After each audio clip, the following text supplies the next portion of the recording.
Quraanaan qarooma barumsa itti beekannuu jennooma sababni malee innis durgeenyuma seenee fageenyuma dhiibnee jaalala arganne ergamaa jaala.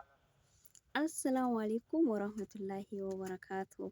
Ashama harka fuunee warreen amantaa biraa hordoftanis jirtu ilmaan Oromoo hundi keessan bakkuma jirtanitti nageenyi koo isin haa qaqqabu isiniin jecha. Ashama harka fuunee warroonni amantaa biraa hordoftanis baga jiraatanii isiniin jedha. Egaa alhamdulillah rabbil alamin fedha rabbii guddaatiin har'as deebi'een dhufee jira. Rabbiif galanni haa ga'u. Kan guyyaa har'aatiin nu eegee walitti nu deebisee isiniin jedha hordoftoota kiyya. Akkasii har'a mata duree shamarran biyya Arabaa jettu takka akka gorsaatitti jechuudha qabadhee dhiyaadhe. Egaa warri maatii kiyyaaf haaraa taatan subscribe gochuu hin dagatina. Warroonni dura maatii kiyya taatan baga nagaan na eedanii like godha. Walaa jajjabeessinu ilmaan Oromoo hundi keessan bakkuma jirtanitti wal jajjabeessaa. Comment illee waliif barreessaa, like illee walii godha, subscribe illee walii godha. Akkasii isiniin jedha ijoollee Oromoo wal haa jajjabeessinu. Akkasuma biraatitti xiqqoo nuti duubatti hafnee jiran fakkaata karaa YouTube kanaani. Inni akkasii duubatti hafuu qabnu waa hundaanuu cimuu qabna waa hundaanuu nama hunda ol ta'uu qabna.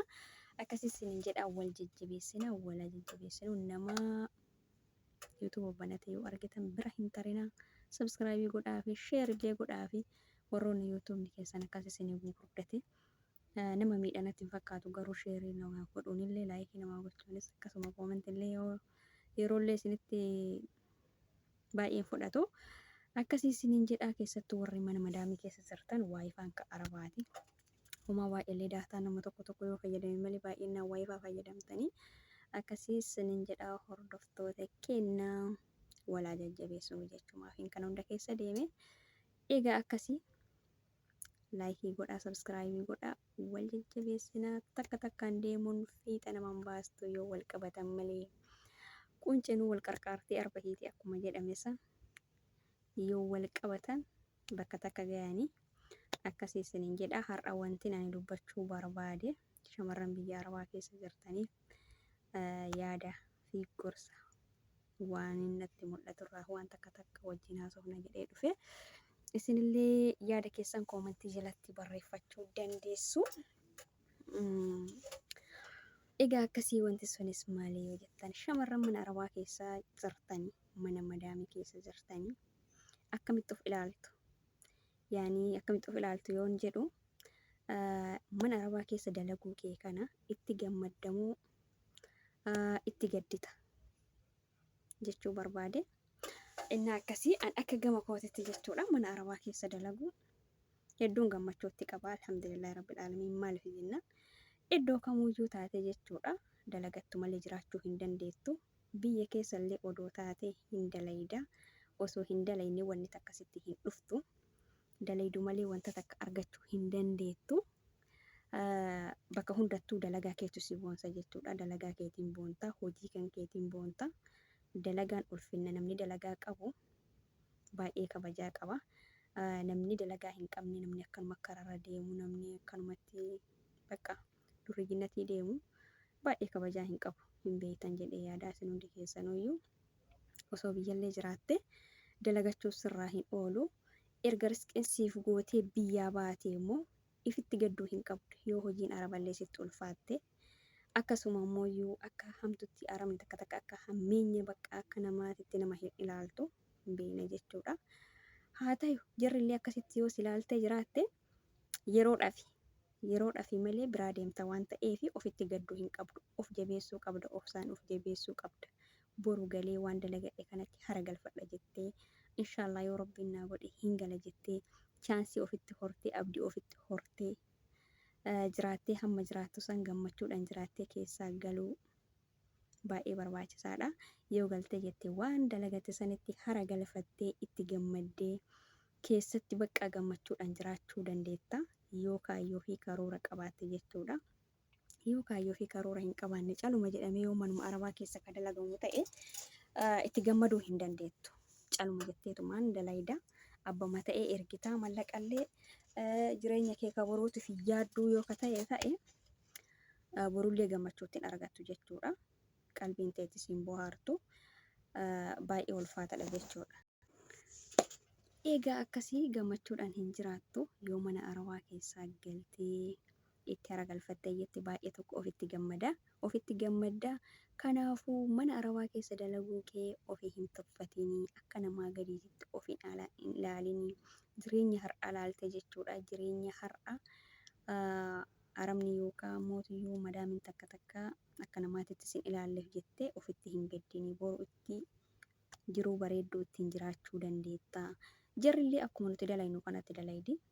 Innaa bakka dalagaa isaaniitti jarrillee akkuma yookaan amma mana keessatti si darartu kana jarallee dararuu danda'anii. Namni mootiyyuu addunyaa baay'ee qabu baay'eellee namaaf hin yaadu. Namni tokko numaayyuu baay'ee siif hin yaadu. Namni tokko immoo hin jira madaamii keessallee jechuudha. Madaamiin babbareedduun hin jirti. Kan yaada namaa siif hubattu, kan yaada kee siif hubattu, kan mootiyyuu bakka maasetallee sodaattu akka ilma ofiitti kan nama laaltullee hin dhabamtu. Warri madaamiin keessanillee isiniif taanee yookaan hojiileen isinitti ulfaatee yookaan madaamiin keessanillee baay'ee tokko hojii isinii baay'istee akkasuma jibbiitii garagarallee isinii qabaatte ni dabra hunduu waan ta'eef alhamdulillah jedhaatumaan obsaatii dalagadhaa rabbiin mana keessanitti biyya keessanitti haadha abbaa keessanitti namni maatii qabdan maatii keessanitti namni ilmoo qabdan ilmoo keessanitti rabbiin nagayaan isin haa galchu. Jabaadha wanti guddaan immoo jechuudha dalaganii wanta itti dalagan sani yoo kasaaraa ta'e hedduu kan nama gaddisiisu yeroo sani. Yeroo mana arabaa keessa dalagan gadduu odoo hin taane yeroon ati gadduu qabdu waan dalaydasu yoo bakka ati yaaddisiif hin taane waan manaa baate saniif karoora san yoo hin guuttanne gaafa galte san daran gaddita. Gadditee bakka yeroo saniif homaa gochuu hin dandeettu ammallee biyyuma arabaa kan yeroo duraa itti gadditu san deemuu dandeetta. Kana hundaa hambisuudhaaf immoo wanti si barbaachisu kaayyoo fi karoora jechuudha. Kaayyoo fi karoora kan kee beektee waan itti deemaa jirtu beektee maal akka dalaydu beektee waan godhachuuf manaa baatee biyyaa baatee haadhaaf abbaa kee gattee ilma qabu ilmoo tee gattee abbaa manaa kee gattee ilmoo tee akkaan jaalattu abbaa manaa kee akkaan jaalattu gattee wanni biyyaa baateef dagachuu hin qabdu. Kaayyoof karoora kee rabbiin galmaan si haa gayuu nu hunda keenya rabbiin galmaan nu haa gayuu kan galmaan namaa gayuu rabbuma.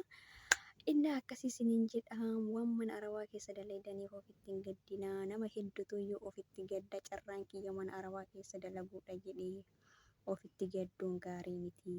Shamarran teenna yeroo ammaa kana keessatti kan masgiida ijaaraa jiran, kan rakkataa gargaaraa jiran, akkasuma mootiyyoo uummata buqqa'e deebisanii ijaaraa jiran shamarran mateenna tan mana madaamii keessa dalaydu jechuudha. Kan miidiyaa garaagaraa gadi dhaaban argutti jirra. Numa shamarran mana arabaa keessa dalaydu tanatu waa meeqa obsine jechuudha. Ofirra dabarree namaaf biyyaaf maatii keenyaaf taana jechuudha. Egaa akkasii isiniin jedha hordoftoota kiyya.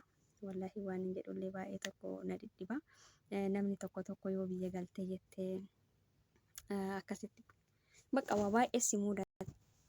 Waa baay'ee si mudata jechuudha. Yoo amma karoora kee wallaaltee akkuma feete taate akkuma feete deddeemtee kara biyyaatitti qullaa kee kagaltu taate umrii kee biyya arabaatitti fixxee siin jedhan. Umrii kee biyya arabaatitti fixxee mallaqa kan qabne umriin kee kan dhumataa jiru dhugaadha. Biyyatti galte siin jedhani baay'ee tokko maqaanis namaaf hin tolu. Achirraa nuujuu mooyyuu yeroo silaa maatii horattee kan heerumnillee jechuudha. Akka abbaa manaa hin qabnellee yeroo silaa maatii kee horattee abbaa manaa godhattee ilma godhattee jiruu bareedaa jiraatutti biyya arabaa keessatti mana madaamii keessatti dabarsite gaafa biyya galtee jette akkasuma yoo waan itti haragalfattu san hin qabaanne jechuudha. Waan dalagatte sanitti waan itti haragalfattu waan itti bohaartu yoo hin arganne hedduutu akkasitti dhagayama. San daran jechuudha mana madaamii keessatti madaamitti aartu caalaa yeroo biyya galte hedduu sitti dhagayama. Sila kana ta'eefi jabaadhu kottoofadhu dalagadhu waan dalagattan keessa barakaa isinii haa kaayu. Waan mana baataniif illee sirriitti beekaa. Jabaannee yoo jenne bakka takka gahuu dandeenya isiniin jedha. Egaa akkasi shamarran teenna mana madaamii keessa dalagu wanti isinitti qaanfachiisu wanti isin gaddisiisu hin jiru. Yoo jabaattanii dalagattanii jettan bakka yaaddan gahuu dandeettanii bultillee illee warri bultiin ijaaranillee ijaarrachuu danda'a. Ka bultii qabullee bultii ofii san jabeeffatee ijaarratee waan manaa bahee san beekee kaayyoo fi galma ofii guuttatee kara biyya ofiitti galee akka gaarii maatii ofii waliin jiraachuu danda'a.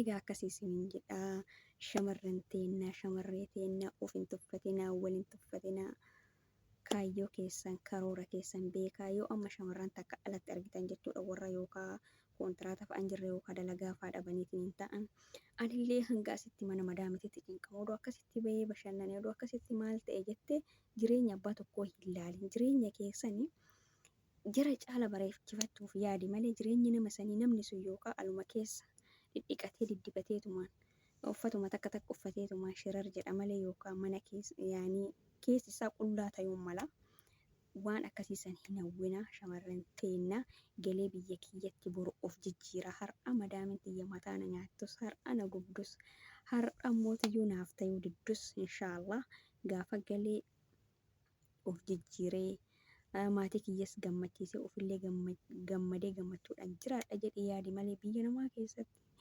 uffata garaagaraa uffadhee akka barbaadetti tokko irra bahee tokko waraaba jettee akkasitti natti tottola jettee hin yaadinii maa sargii deemuu dide maa koonsartii deemuu dide jettee hin yaadinaa isiniin jedha shamarran teenya keessatti warri Dubaayin keessa jirtan sargiif koonsartiin dhugaa rabbii yoo dubbanne tokko kanarratti nama maraachaa jira.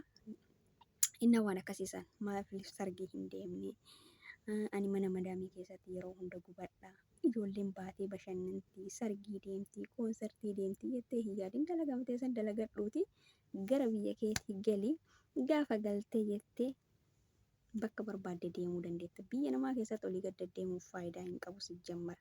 Biyya ofii keessatti bakka barbaadde yoo deemte illee biyyuma ofii keessatti bareeda. Biyyi namaa biyyuma namaati. Waan akkanaa kana hin hawwinaa. Jireenya nama tokkoo ilaaltee jireenyatti of harkatti hin tuffatinii. Jireenyuma tee xiqqoo san bareechifachuuf guddachuuf yaadi malee jireenya nama sanii hawwitullee homaa siin godhu waan hawwitu malee homaa siin godhu jireenyi nama sanii kan nama saniitii kan kee hin ta'u. Akkasiis niin jedha isaallee isinirratti hin dheeressu.